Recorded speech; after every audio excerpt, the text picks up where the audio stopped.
এক্ষুনি দৌড়াও, সমন্বয়কারীরা এক্ষুনি দৌড়াও, বঙ্গভবনে বসো, ডক্টর ইউনূস সাহেবকে নিয়ে বসে যাও।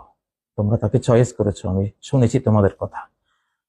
তরুণরা তোমরাই পারবে, তোমরাই সরকার, তোমরা জয় করেছো।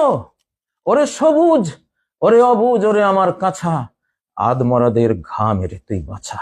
আমরা আদমরারা কিছু করতে পারি, সব আদমরা, তোদের উসিলায় দেশটা স্বাধীন হয়েছে, তোরাই এখন সরকার।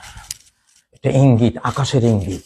তোদেরকে দিয়েছি আরেকজনের কাছে দিতে, আদমরাদেরকে দিতে, পঙ্গুদেরকে দিতে, যারা কিছুই পারেনি তাদেরকে দেওয়ার জন্য তোদের হাতে তুলে দিয়েছি, তোদের হাতে তুলে দিয়েছি, তোরা ছালা। ইমাম ইবনে তাইমিয়ার মজমুল ফাতাওয়া গ্রন্থের 28তম খণ্ডের 391 পৃষ্ঠায় তিনি বলেছেন, 60 সানা মিন ইমামিন জাইর আসলা